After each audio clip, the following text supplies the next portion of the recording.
Bonjour. Bonjour, Alors, les confinés du plus petit théâtre du monde, parle aux confinés, qui aimerait être dans le plus petit théâtre du monde? c'est pour bientôt, on espère. Alors, dans le grand tapage médiatique actuel, si un jour vous entendez passer l'information suivante, John Fitzgerald Kennedy, décédé à Dallas en novembre 1963, est une victime du Covid-19, vous pouvez raisonnablement ne pas le croire. Voilà. On parle de quoi là aujourd'hui? Ben, il y a peut-être du gagnant. Ah oui, vous vous souvenez, il y a combien de temps ça? Il y a à peu près 15 jours, 3 semaines, on avait fait un jeu.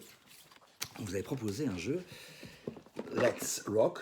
On avait d'ailleurs donné un lien pour aller chercher ce jeu. Et puis on avait fait un petit quiz issu du jeu. Alors, On a eu plein de réponses, mais pas toutes des bonnes. Hein. non, non, et j'expliquerai après, j'en suis un petit peu responsable quand même, je l'avoue. Mais on a eu de bonnes réponses. Réponse? Comment ça? Ben, réponse, qu'est-ce qu'il fallait répondre? Ah oui, oui, oui. Alors, première question, c'était quel chanteur a été le cuisinier de Marvin Gaye comme petit boulot de jeunesse? On vous proposait 3 possibilités. Arnaud, Stéphane Echer ou Jean-Louis Aubert. C'était qui? Réponse A, Jean-Pierre Arnaud.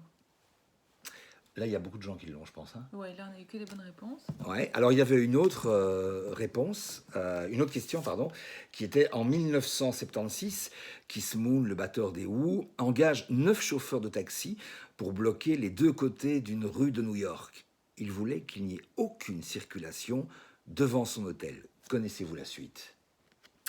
La suite, c'est une fois la rue complètement vidée, il a jeté par la fenêtre de sa chambre d'hôtel tous les meubles qu'elle contenait. Pas mal de bonnes réponses aussi. Oui, et alors, ben, écoutez, là, il y en avait une, et la personne qui a trouvé a fait la différence. Vous savez, dans le jeu d'Éric Laforge, il y a un moment donné où il demande de faire un la pour permettre aux autres de retrouver une chanson. J'ai fait le la, et j'avoue que peut-être que ma carrière de pop star a été interrompue là présentement parce que je pense que je chante comme une carpette. Une bonne réponse là-dessus. C'était très facile à départager du coup. Alors, mon la, c'était Don't Look Back in Anger de Oasis. Pardon, mais un gagnant, et c'est qui? Bah, c'est Cédric Hainaut de Timéon, donc, qui a reçu son petit DVD. Je ne sais pas si vous avez vu la photo sur notre Facebook, mais voilà. Alors, parce qu'on connaît 2 Cédric Hainaut. Il y en a un qu'on connaît très très bien qui s'appelle Cédric Hainaut, mais ça ne s'écrit pas comme ça. Donc, le Cédric Hainaut qui a gagné, c'est Hainaut comme Comme la province. Comme la province, et il est de Timéon, donc c'est resté dans le coin, c'était bien, autour du plus petit théâtre du monde. Voilà, ben, écoutez, merci d'avoir participé, et puis on fera ça encore peut-être prochainement. De quoi tu veux nous parler? C'est moi qui commence. Oh oui, tout d'un coup, je me suis dit, tiens, que c'était toi qui commençais, j'ai envie d'improviser un peu. Alors, moi, je vais vous parler d'une série de fiction qui se trouve sur Arte. En fait, comme la RTB a Ovio, Arte aussi a une série de vidéos à la demande qu'on peut visionner via leur site, qui est pas mal d'ailleurs, parce qu'il y a quand même pas mal de choix, aussi bien en fiction, en documentaire qu'en reportage, etc. C'est vraiment sympa si vous n'avez pas encore l'occasion d'avoir jeté un œil là-dessus. Une série qui s'appelle... Dérapage, qui est avec Eric Cantona.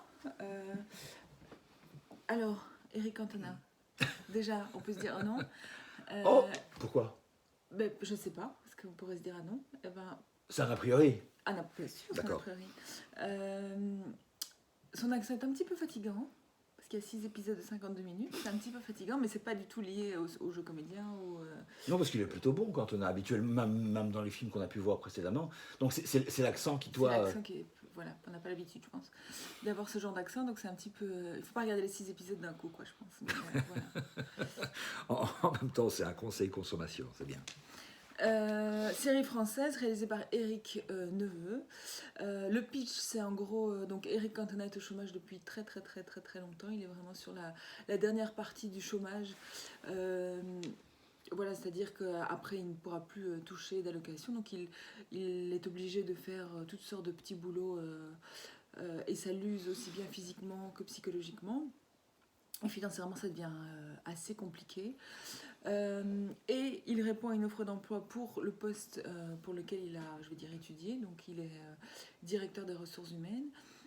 Il postule pour un poste et pour une fois depuis très longtemps, il a l'occasion d'avoir un entretien en face à face avec cet employeur. Donc une seconde étape réussie après l'envoi de son CV. Donc il est assez curieux, il y va. Et sauf que l'étape suivante qu'il réussit aussi est un petit peu particulière parce que l'entreprise va organiser une prise d'otage pour à la fois engager un DRH et à la fois tester ses cadres pour voir si ils sont, enfin leur résistance au stress. Vous voyez le genre. J'en dis pas plus parce qu'il faut, voilà, il faut voir la suite. C'est aussi avec deux autres comédiens, Suzanne Clément, qu'on voit pas beaucoup Non. dans le cinéma français, et pourtant qui est une très chouette comédienne, et puis Alex Lutz. Je pense que vous l'avez déjà vu parce que lui, il est quand même souvent dans des seconds rôles aussi dans le cinéma français. Il a aussi réalisé un film qui s'appelle Guy. Si vous n'avez pas eu l'occasion de voir ce comédien-là, ça vaut quand même le coup parce que je pense que c'est peut-être un des meilleurs comédiens. Ah oui, je pense français aussi. pour Oui, l'instant. oui, oui. Il vient du one-man show. Alors on a tendance un peu à mettre les gens comme ça dans des catégories, à penser que, par exemple, les gens qui viennent du one-man show doivent rester dans le one-man show. Mais, ce type, il est absolument renversant. Et c'est vrai que Guy, tu me le rappelles maintenant, c'était un film que j'avais non seulement beaucoup apprécié, mais aussi où je m'étais dit... voilà un comédien qui compose d'une manière tout à fait naturelle. On a un peu l'impression qu'il a totalement intégré le personnage, qu'il l'incarne. Et c'est assez vrai aussi ici, dans cette série. Je suis assez d'accord avec toi. Voilà, donc dérapage sur la art, comme dirait ma grand-mère. Donc sur Elle dit quoi? Art? la art sur le site VOD de Arte. Bonjour à la grand-mère de Céline. Peut-être qu'elle ne nous regarde pas. Non, je pense pas qu'elle nous verra. On a toujours l'impression qu'on est tous sur les réseaux sociaux, mais il y a des gens qui ne sont pas sur les réseaux sociaux. Je ne sais pas s'ils ont raison ou s'ils ont tort. Enfin, voilà. J'avais envie de vous parler de musique. Allez, je me lance. Le plus grand groupe belge du monde. Pour toi, c'est quoi? C'est qui, pardon, le plus grand groupe belge du Mais monde? je connais la réponse. Oui, mais tu peux un peu broder autour. Non, Non, t'as pas envie de broder autour?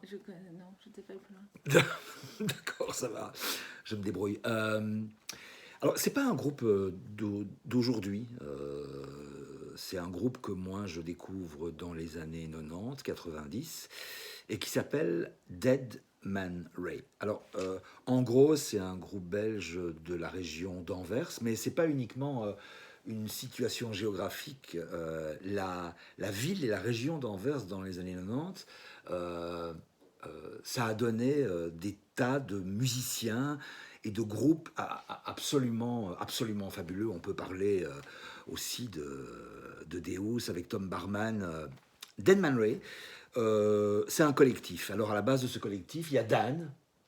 Qu'on connaît plus pour sa carrière solo, quoi. Dan D-2-A-N. Oui, oui, c'est ça. Ben oui, on le connaît beaucoup parce qu'il a une carrière solo qu'il mène vachement bien, avec des albums qui sont bigarrés. Mais il est à la base de Dead Man Ray, groupe avec lequel il collabore. Là-dedans, il y a aussi Rudy Trouvé, assez bizarrement ex-Deus. Il était à la guitare de Deus à la base. Il était aussi dans Kiss My Jazz. Et puis, en dehors de ça, il y a aussi dans ce collectif Elko Blewert, Karel de Backer et Wouter Van Bell. C'est sans doute le groupe belge le plus bandant musicalement. C'est très subjectif ce que je dis, mais j'en suis absolument persuadé. C'est un groupe inclassable, mais vraiment inclassable. Alors, moi, je vais vous parler surtout de 3 albums qui sont nés au début, à la fin du siècle dernier et au début de ce siècle. Il y a un nouvel album qui est sorti en 2019 parce qu'ils étaient restés une bonne quinzaine d'années sans faire de musique entre eux, je veux dire, parce que chacun de leur côté continue effectivement à faire de la musique. Ils étaient restés un petit peu en dormance. Et puis ils ont fait un album qui s'appelle Over, que j'avoue, j'ai pas écouté. Alors moi, j'ai envie de mettre l'accent sur 3 albums qui ont complètement bouleversé ma manière d'écouter la musique. Et quand je dis ça, c'est totalement vrai. Le premier est sorti en 98. Tu peux y aller ? Ouais, tu peux y aller. Oh, j'adore. Il s'appelle Berkem. Alors, Berkem, du nom de la ville qui se trouve près d'Anvers, etc. 98. Ensuite, en 2000, il y a un autre album qui sort et qui s'appelle Trap. C'est mon préféré. 2000, Trap. Et puis, en 2002, sort Kago, qui lui a été enregistré à Chicago dans les studios de Steve Albini. Alors, c'est très difficile de mettre des mots sur une musique qui m'a autant bouleversé. Parce que, bon, les mots, ils restent ce qu'ils sont. Alors, on a un peu tendance comme ça, quand on parle de musique, à mettre des mots et mettre dans des catégories. Alors, on dira, basiquement, que Dead Man Ray, c'est peut-être du rock. Mais c'est peut-être de la pop. Et c'est peut-être autre chose. Et c'est ça qui est bien, c'est que c'est un groupe qui s'est complètement éloigné des clichés radiophoniques et des standards de l'industrie du disque en composant des choses qui sont de véritables territoires. De l'architecture musicale et qui provoque, et ça c'est assez merveilleux parce que quand la musique provoque un truc comme ça c'est du petit lait, provoque des images, c'est très cinématographique. On a toujours l'impression de redécouvrir de nouveaux paysages, de nouveaux territoires, et ça 20 ans après, parce que le premier est sorti en 98, puis il y en a eu un en 2000, puis en 2002. 20 ans après, j'écoute ces albums et je me dis que ces mecs sont des génies. Il y a peu de génies dans la musique. Alors, ils sont extrêmement cultivés parce que les grands connaisseurs de musique et les grands spécialistes pourront sans doute y retrouver on va dire, des influences qui viennent des années 70, 80.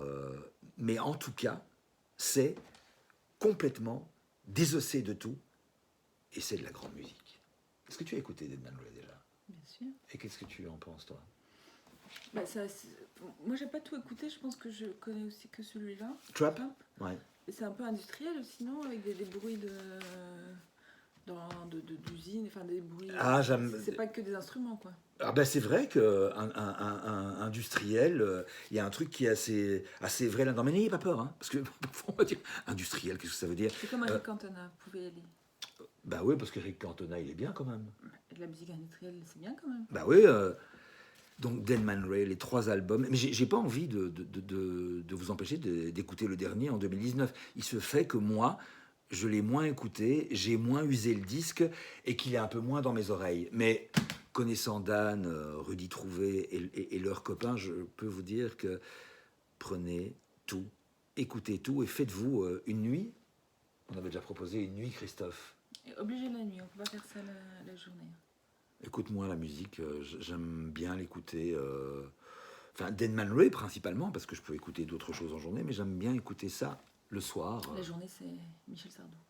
Oui, c'est ça, voilà. Et c'est vrai en plus.